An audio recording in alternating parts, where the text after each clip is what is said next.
This lecture has been organized to appreciate the contribution of the late TUMUSIIME to Makerere University, to Uganda, and indeed to humanity. I want to most sincerely thank the leadership of Makerere University for considering this as one of the activities to mark our 100 years of existence. I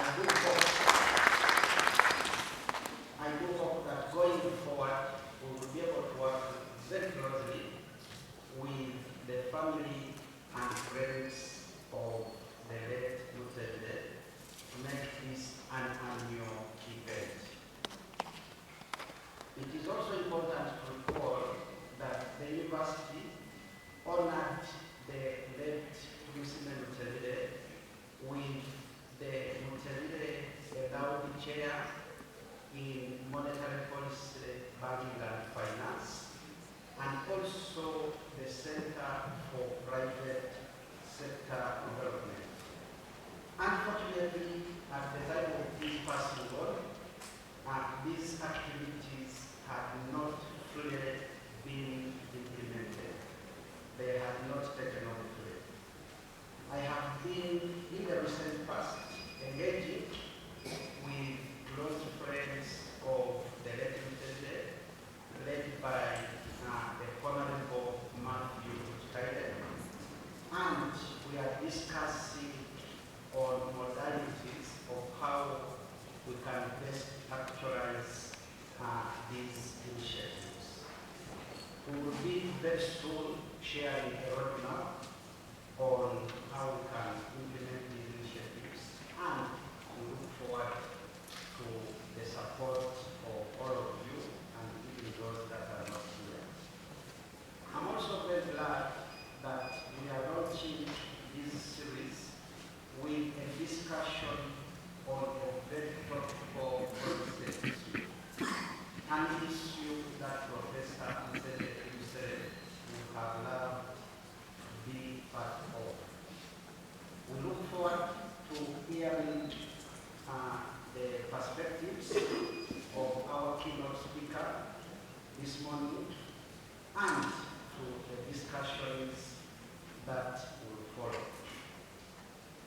On our side, we are rolling out initiatives through which, as a university and as a College of Business and Management Sciences, we will be able to play even a bigger role in discussions on economic recovery and resilience, but also in the economy generally.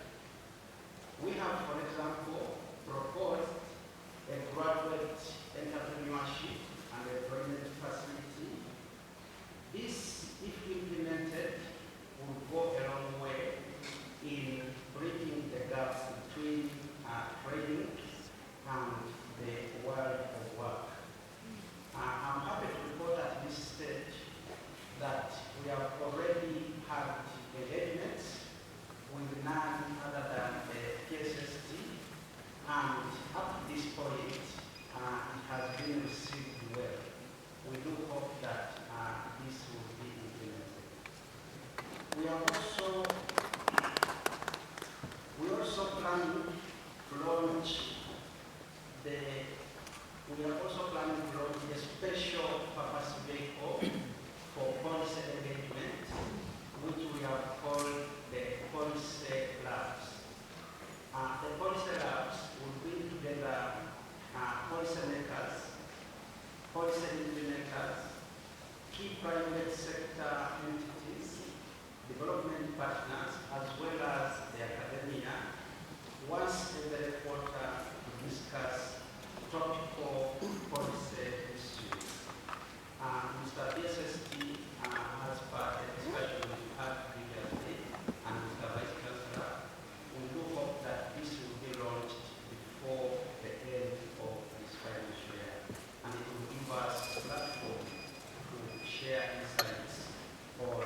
Ladies and gentlemen, good morning. Good morning.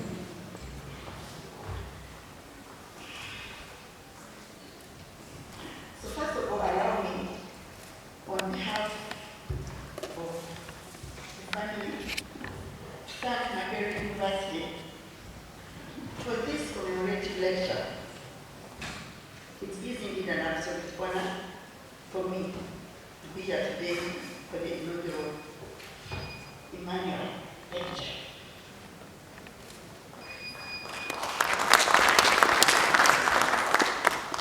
Which has been organized by this local institution to commemorate 100 years of its service to humanity. It is very comforting to see that this institution Makerere, that Emmanuel served and cherished right from the student days as the president, is aware of his contribution and cares to preserve the memory of his work and personality. The ideas and ideals of the work accomplished by Emmanuel are certainly still with us all and will outlive our generation. The memorial lecture not only commemorates the memory of Professor Emmanuel, but also underlines his vision of creating a transformative and progressive society. Those of us who lived with him and who worked with him closely, you know that Emmanuel believed that the key to success in any society entails discovery and dissemination of knowledge, which requires close interaction between academia, the private sector, government, and all stakeholders. I'm therefore very happy to see that we are here today precisely with that. I'm also happy that Makerere University has honored Emmanuel, where he was seen with us in recognition of his outstanding professional contributions to the socio-economic transformation and advancement of Uganda with the two initiatives that have been mentioned earlier. The Emmanuel TUMUSIIME Center of Excellence for Private Sector Development, and two, the Emmanuel TUMUSIIME Chair in Monetary Policy, Banking and Finance. I really want to assure you that when these honors were bestowed upon him, he generously accepted the honor, the challenges therein, and dedicated himself to serve Makerere and Uganda in those capacities.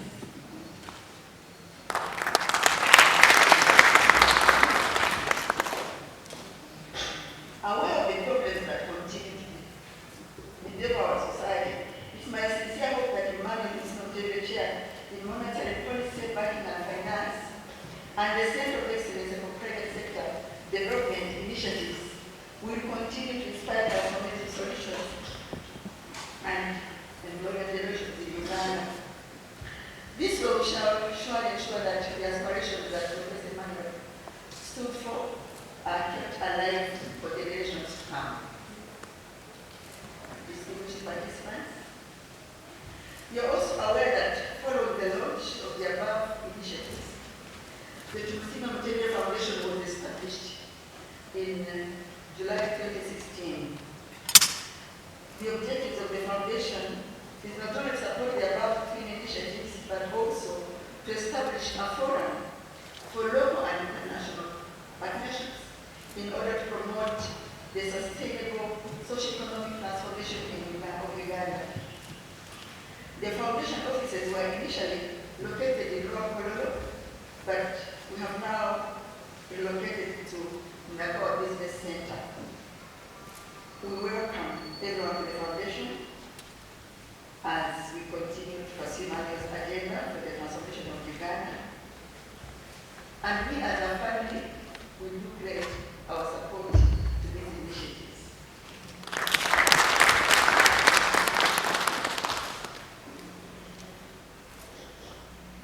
In every school of life, of course, we follow some basic principles and tenets. Emmanuel loved and valued his work and would come home from meeting very energized, even more enthusiastic than he usually was. He really loved his work, which he championed and cherished. He was God-fearing. He loved reading scriptures and worshiping. He was upright a Christian now. He was a disciplinarian as well, but in love, he did it in love. You know, he was very formal in what he did. We had lots of place for money for dinner and observed all etiquette. He was very formal in all his ways. We have a friend, very close friend of our family. One day, she became a minister at one time, and as soon as she became minister, when she came pay a council or maybe to inquire from Emmanuel some of the things she was expected to do, the moment she arrived home and he was told that she was in the house, he immediately had to put on a coat and tie in order to go and meet her push and become minister. And for me, I was just calling her by her first name, and my mother would go back to me very surprised. But that was my very formal. Emmanuel belonged to several clubs and groups. He loved hosting his friends. There is this Rotary Club that he belonged to for very many years.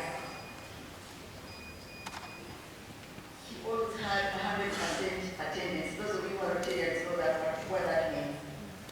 Even when he traveled, he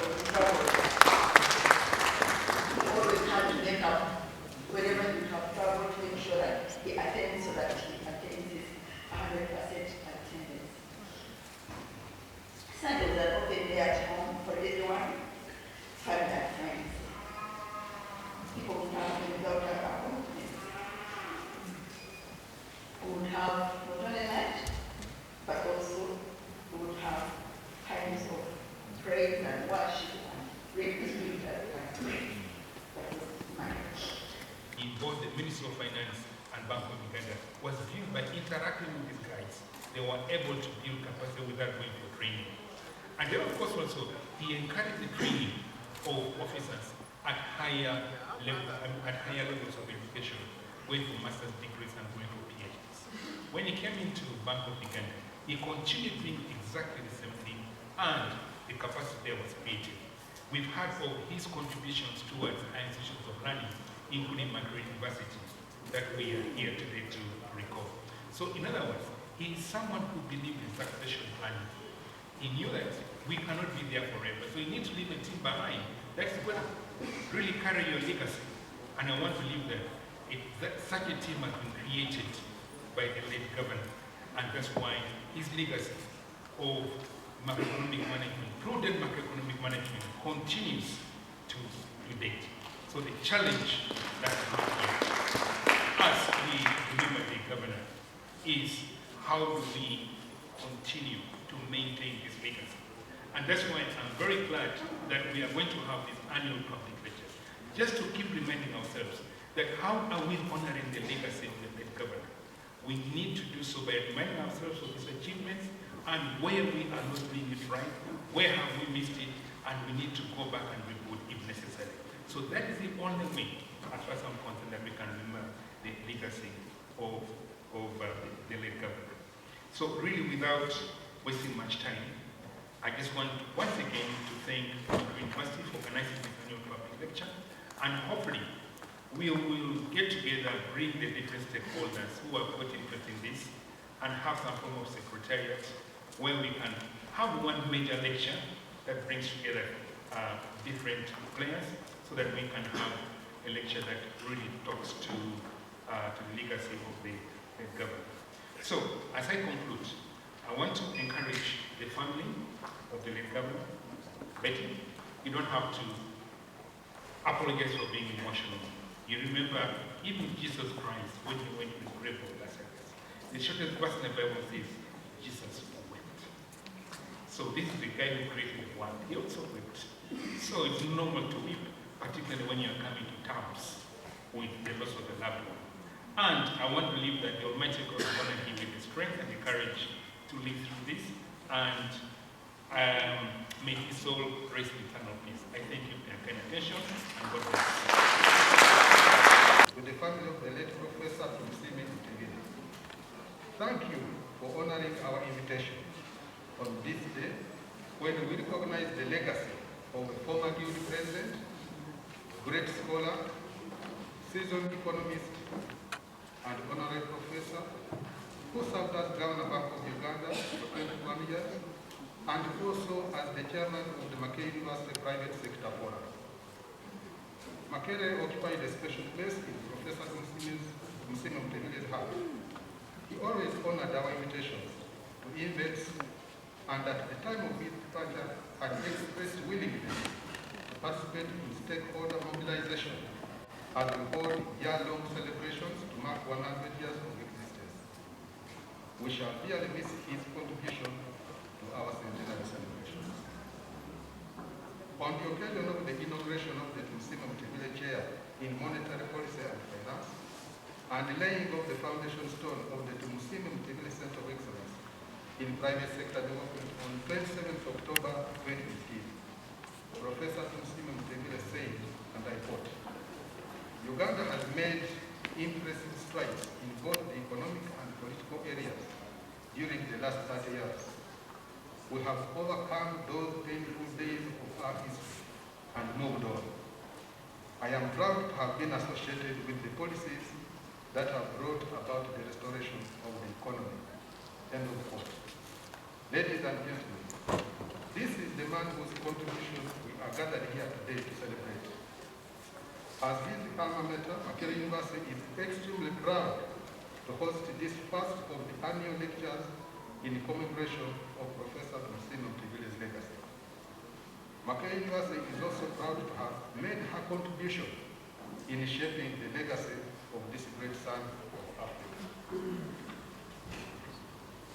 I take this opportunity to thank the government of Uganda, and particularly the Ministry of Finance, Planning and Economic Development, for supporting research and innovation at Makerere University through the Research and Innovation Fund. We therefore thank you, Ms. Agobi, for accepting to deliver the first TUMUSIIME annual public lecture. We equally look forward to hearing your thoughts on how we, as institutions, can better position ourselves to solve society challenges and lead economic recovery and resilience efforts at national level. But I'm sure that you are aware, our keynote speaker, that Makerere University has the potential to help you to transform the economy of this country.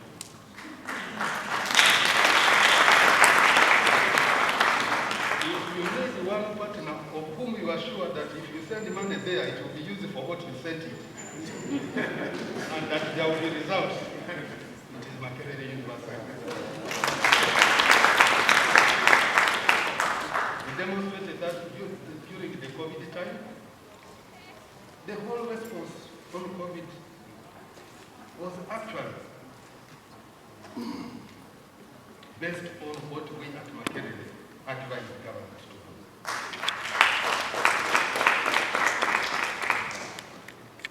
There is a lot of innovation coming out of this country. If you invest here wisely, the economy of this country will change drastically in a very short time.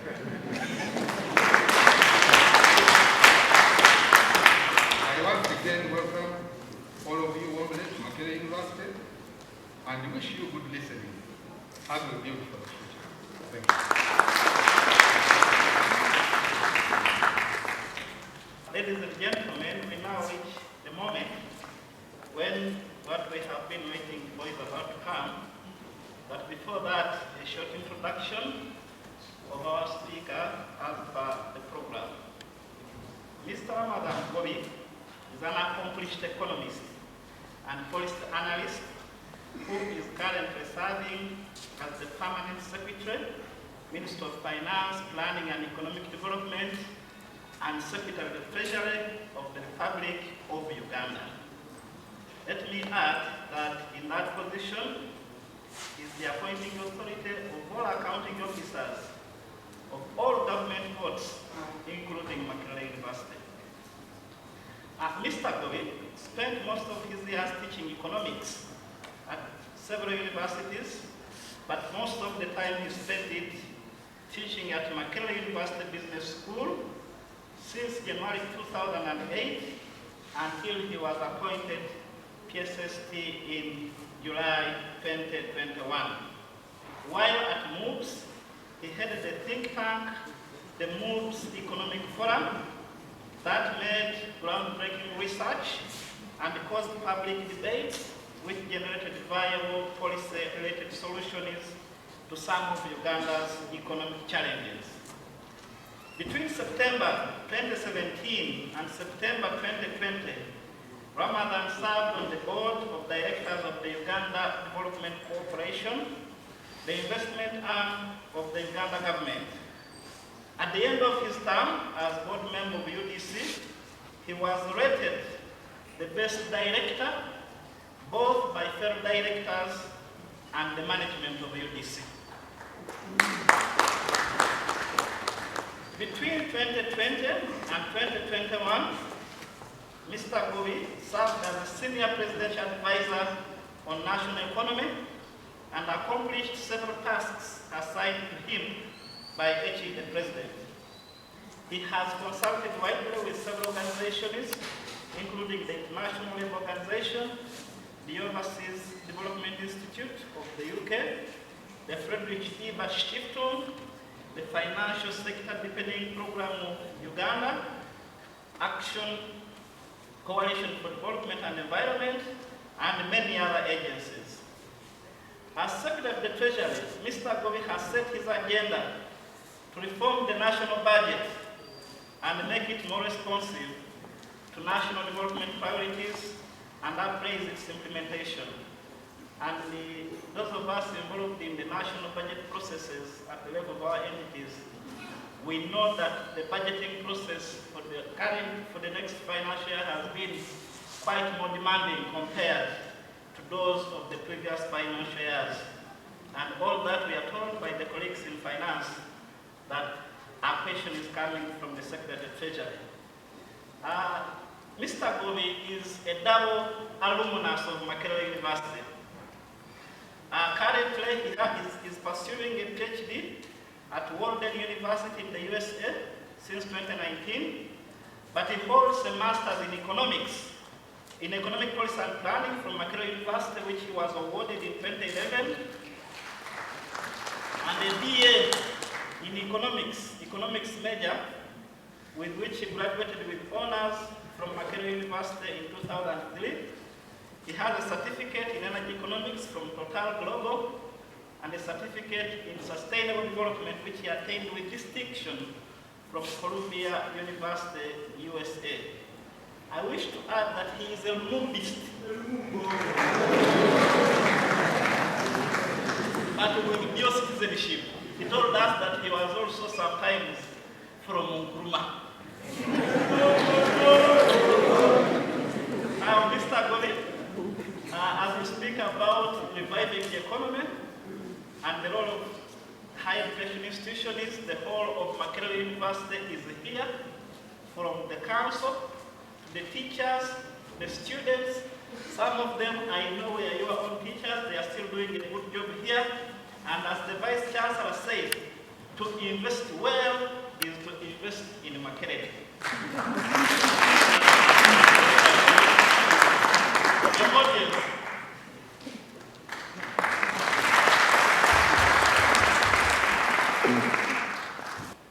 Chairperson, I will start with the Mrs. MUTEBILE and the entire family of Professor Emmanuel TUMUSIIME MUTEBILE. I'm very honored to have you here this morning.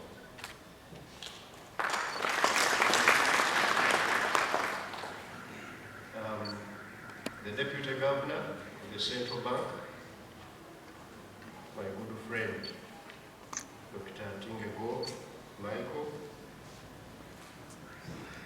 the chairperson of Makerere University Council, and your council,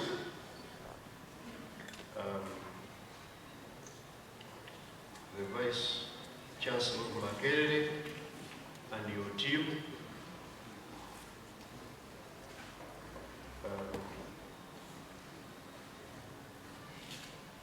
Follow the principles of the,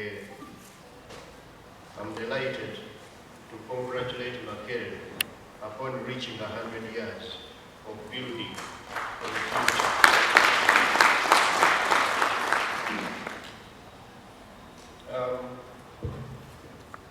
Makerere, as we all know, is one of the world's most prestigious universities. Its alumni include world leaders, top-notch intellectuals, leading business executives, and many other impactful human beings, both living and dead. I thank you very heartily, the Vice Chancellor and your team, for inviting me and enabling me to return to Makerere for the first time as Secretary to the Treasury of the Republic of Uganda. I started my journey of training as an economist, as they have told you here. There are a number of things I am scheduled to do, even today, but I honestly can't think of one that would make me happy and proud than one of promoting economics and those who have promoted it before. Until recently, my life was work, my teaching, my research, my public writing, my community work, and my Twitter and Facebook posts have all been about trying to demonstrate to fellow Ugandans what I learned while I was in the gates of Makerere. And that is that economics is not common sense per se. This public lecture is about 3 areas I'm going to talk about. The first one is the main challenges we are currently addressing to recover the economy from the pandemic, which has battered it, as well as other shocks which have come in the recent months. Number 2, the roles that institutions of higher learning like Makerere may play to catalyze this recovery. But most importantly, talking about the gigantic legacy of the late TUMUSIIME, arguably the grandfather of the economy we have today of Uganda. I will not belabor to explain the extent to which COVID-19 has impacted us. In any case, the entire world has been a laboratory and us all a specimen for its torment. From the anguish of losing our loved ones, I checked last night that the total world loss to COVID has hit 6.23 million people. 6 million people have died, plus 230,000. These are human beings dead in 2 years. It's not money, you know. When we say 6 million, some people say 6 million, okay. I don't know whether you have ever seen 1 million people in one place.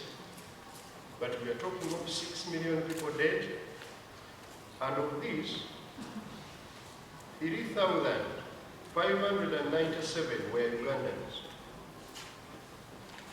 And COVID has also disrupted Our recovery has made the inflation higher, as I'm going to elaborate, and the pandemic also has plagued the human race in so many ways that we all know. At its peak, the global economic growth declined to minus 3.1% in 2020, from 2.9% growth in 2019. To grow in minus terms means instead of the economy expanding, it was shrinking. In Uganda's case, economic activity was cut by more than half. The services sector was the most affected, in particular education, transport, hospitality, and entertainment activities. These were totally closed down. The size of the labor force has declined, with many workers moving from the modern and semi-modern sectors into subsistence agriculture. For the first time in a long time in Uganda, we have had urban-rural migration. People used to come from rural to urban.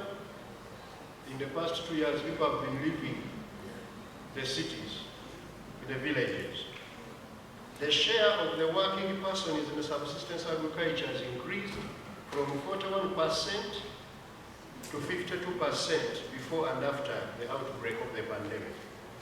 As we talk now, 6.8 million Ugandans, housed in 3.5 million households, are in the subsistence economy. Already the University Secretary has told you that revenue shortfalls hit us. We expected this financial year to collect 22 trillion shillings. We are likely to collect about 20 trillion, plus some few billions. So already half year, or about 8 months, we registered a shortfall of 1 trillion and 26 billion shillings. Yet, COVID-19 brought increased expenditure needs. We had to spend money to keep Ugandans alive. In the Ministry of Health, we have had to spend an extra 1.2 trillion so that we can keep Ugandans alive. And I should say, we have succeeded to a great extent to keep the people alive. And also in security. Some of you have heard that we have spent a lot of money in security, not for any other reason, but to enforce the SOPs, so that Ugandans can keep away from the danger of this virus. I will now turn to briefly to a topic which Ugandans have been debating a lot: commodity prices. Economists know that it takes time for external shocks to manifest themselves. In this case, they have started with the prices for essential items, particularly laundry soap, fuel, cooking oil, building materials like cement and steel, some food items, as well as education services. These have significantly increased in recent months, their prices. As a result, inflation has risen to 3.7% in March 2022, as the Deputy Governor already told you. I will later elaborate why the current events, with Ugandans feeling that the inflation of 3.7% is unbearable, is perhaps one of the key ingredients in the late MUTEBILE's monumental legacy. Because by the time he took the office that I occupy now, inflation in Uganda was galloping in the triple digits.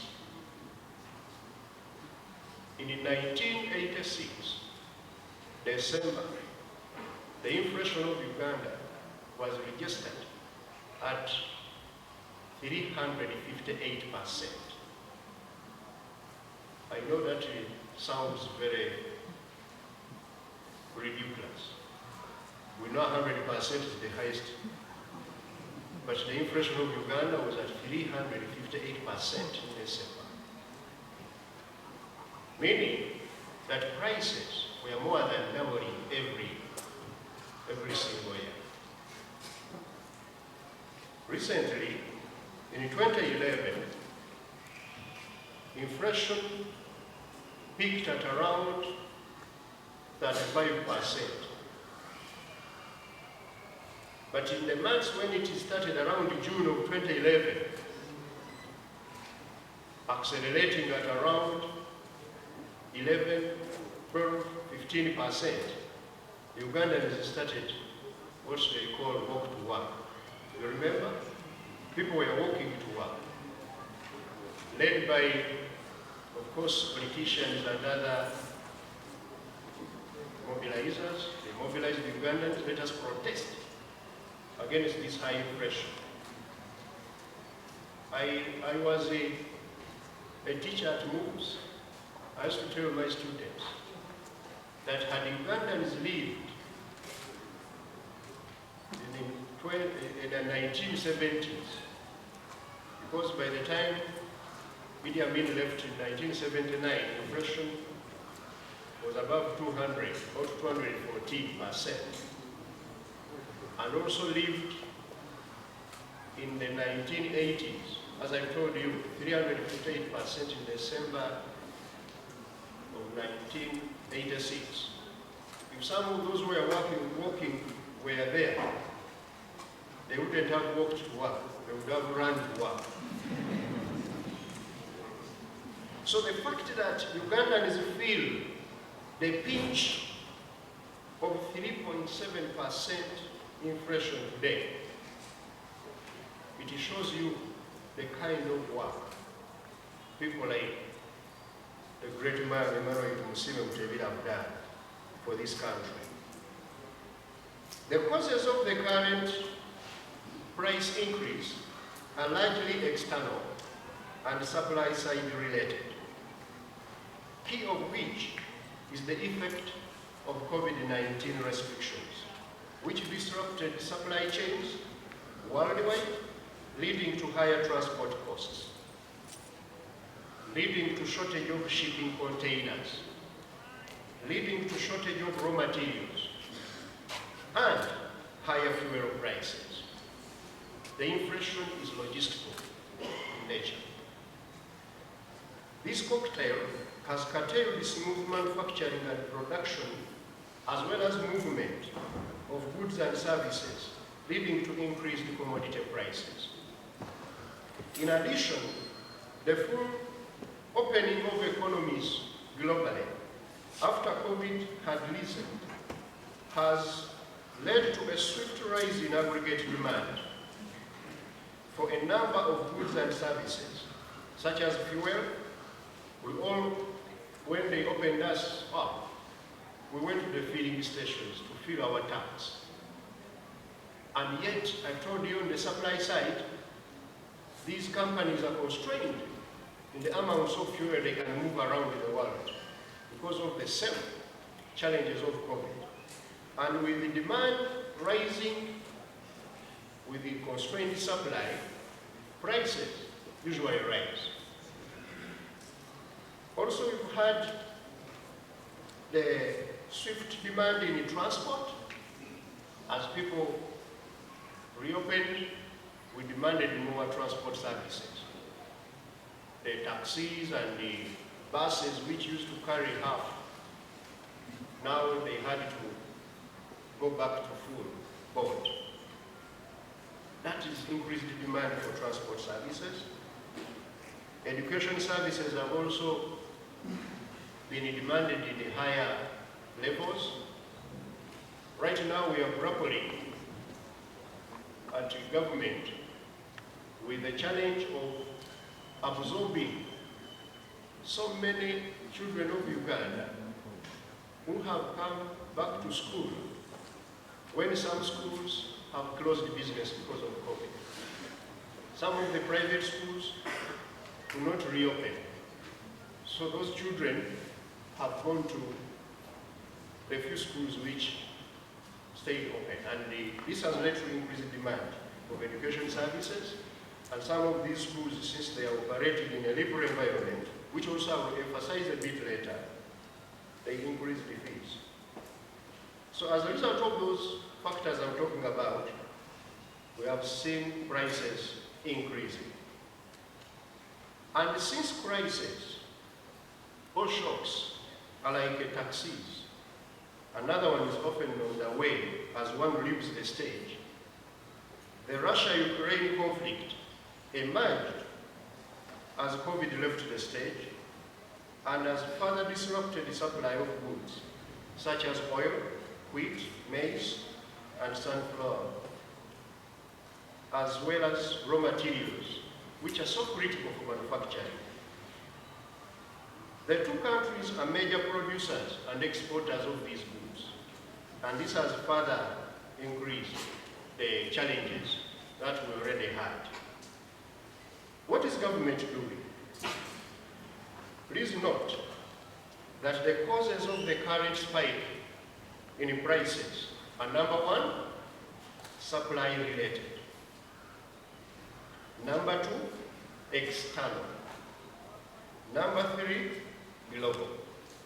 They are affecting the entire world. Government policy response, therefore, must focus on addressing the supply constraints, most of which are external, as I've said, and affecting the entire world. Anything else implemented would be a wrong medicine for a known ailment. Therefore, as government, we are concentrating on the following.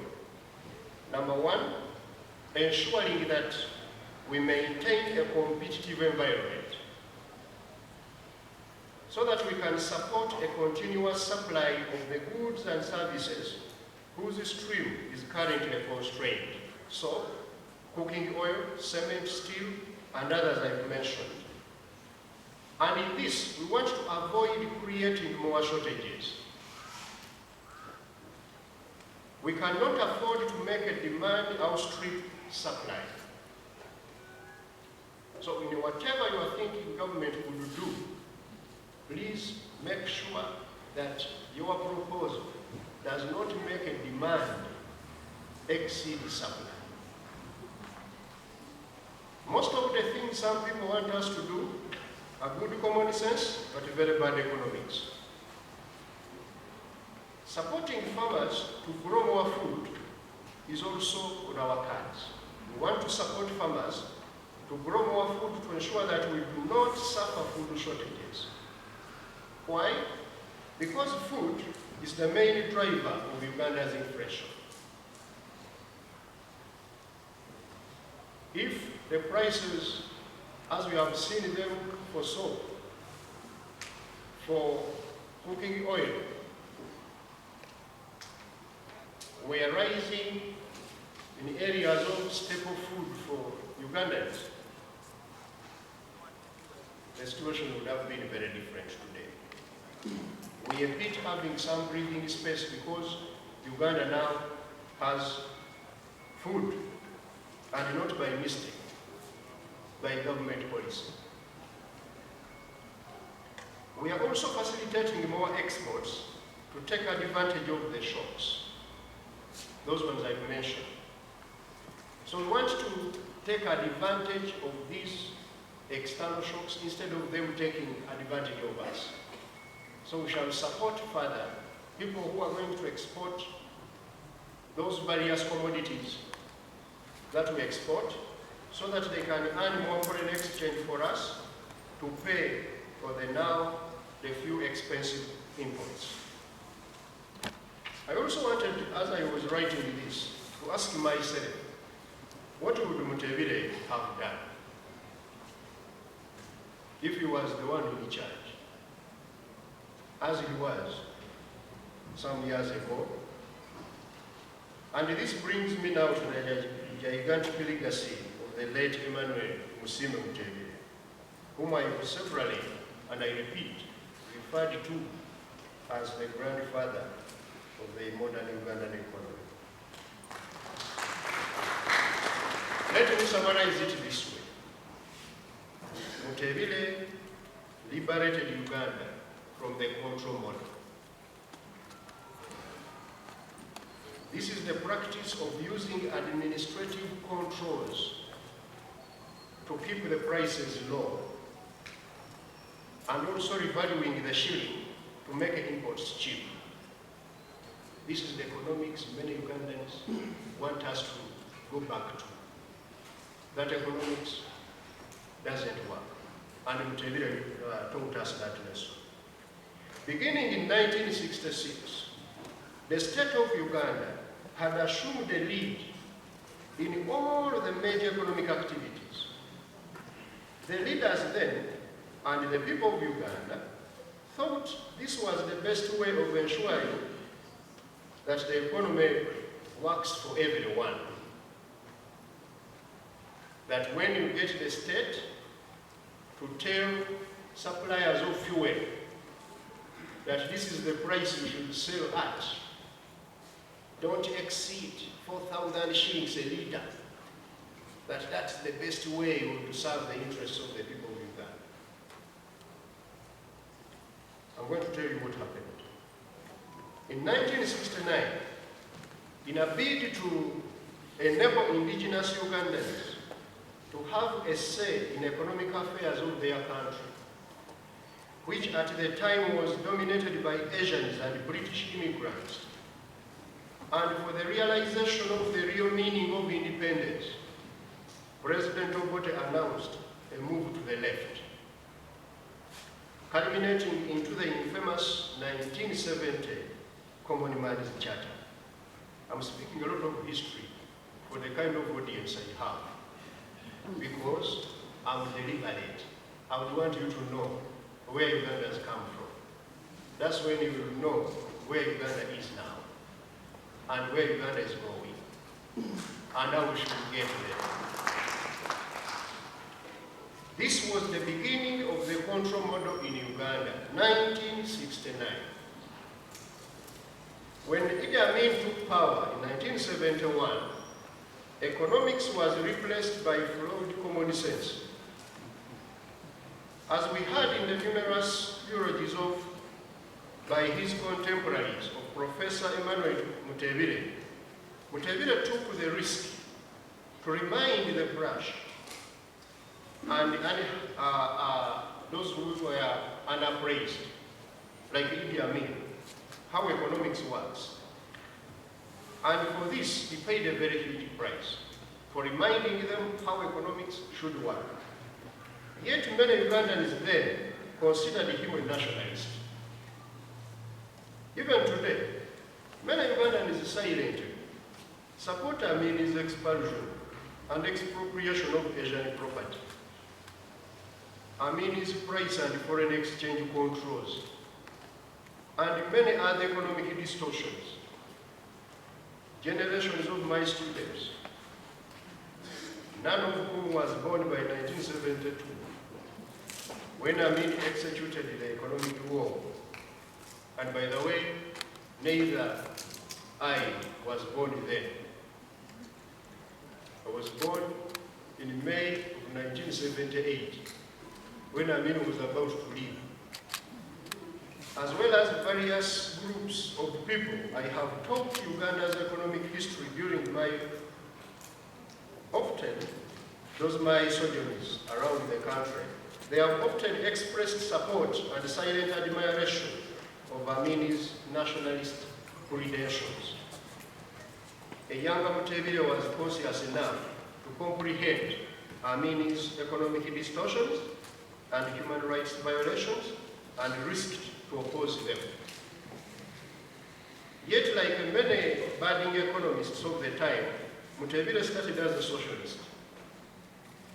He quickly mutated into a liberal thinker and went on to help Uganda to get rid of these economic distortions. The economic distortions MUTEBILE helped Uganda to get rid of include the following. Number one, MUTEBILE helped this country to get rid of price controls. These controls had resulted into emergence of black markets, popularly known as magendo, involving hoarding of basic groceries and other essential commodities. Today, if we carried out a referendum on television, on radio, and we asked Ugandans what should Ramadan do in the prices of cooking oil, soap,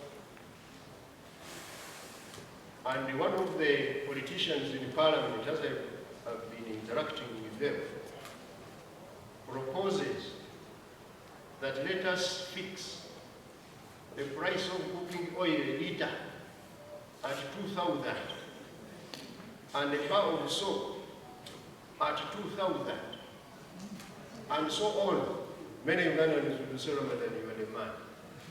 Now you are working. That is terrible economics. It will create demand, rise, and outstrip supply. Because even if you go and try to supply the soap, to produce it as government, the people will buy more. Because now they can afford to buy more. You know, those days, because now Amin control the price, and other subsequent governments, people would listen to the budget religiously. As they were reading the budget, everybody had a radio on the ears, waiting for the list of prices. The ministers of finance, after reading the budget, would read the list of prices. The following are the prices. So this.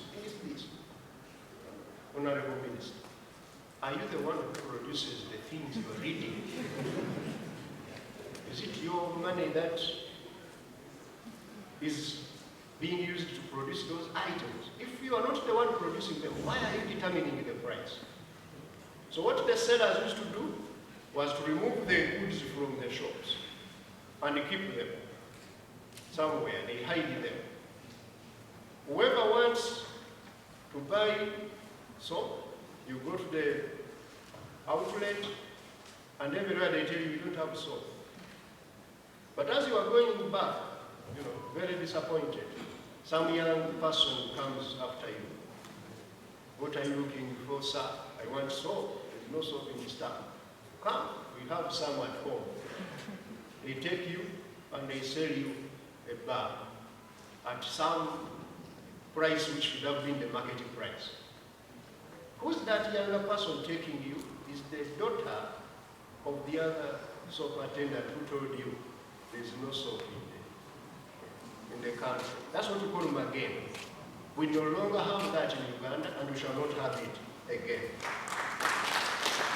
Secondly, MUTEBILE kicked smuggling out of Uganda. The few smugglers you see today have a DNA of smuggling. They are grandchildren of those people who were smuggling in the 70s.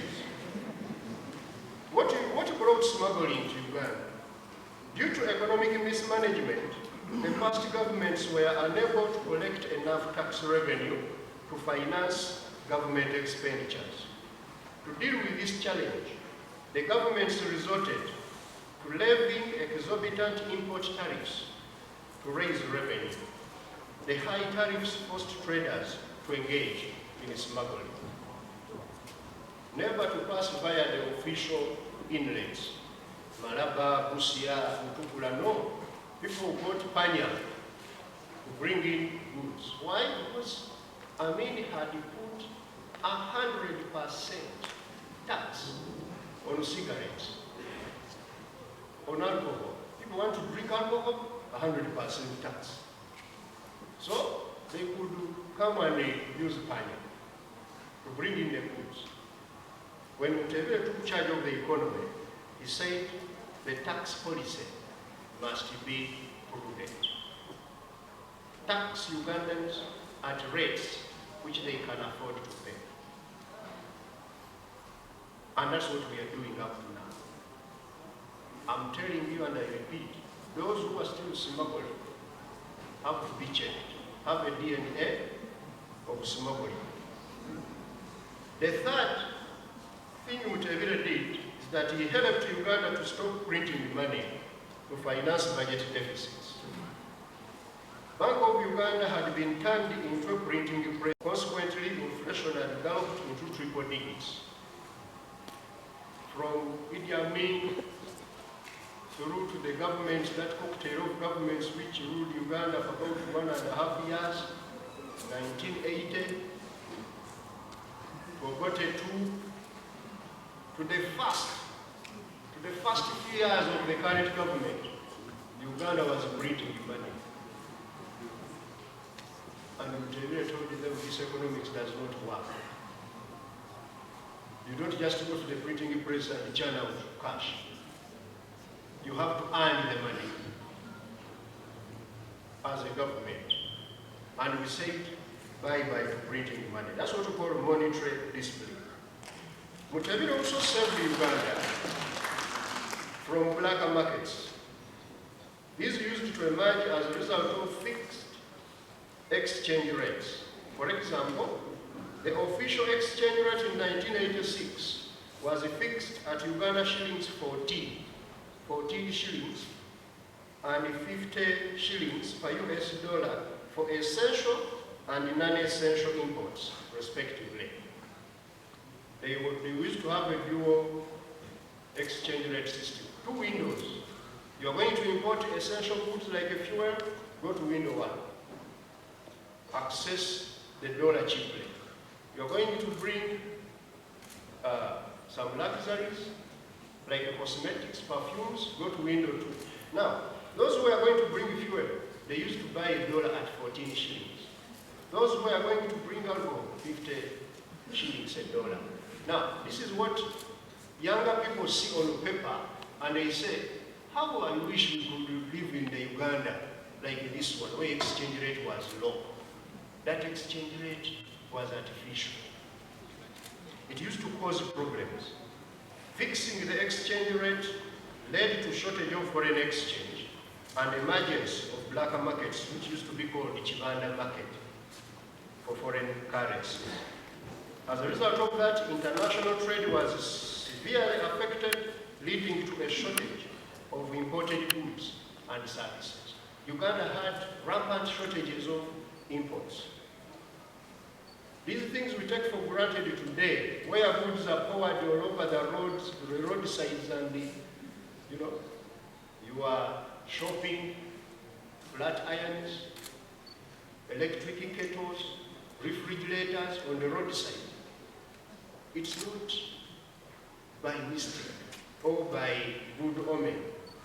It's because of good economics. Ask your parents. My mom told me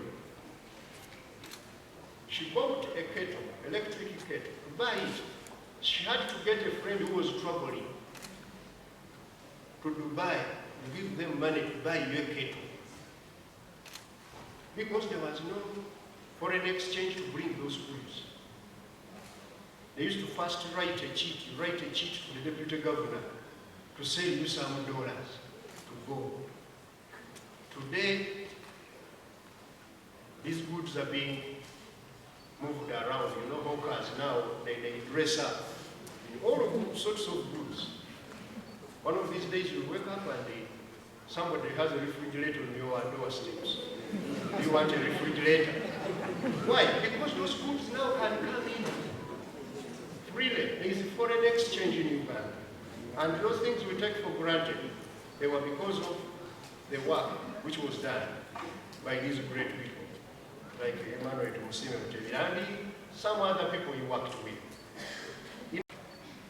He re-established the discipline of government, maintaining a fiscal position that is consistent with macroeconomic stability and sustained economic growth.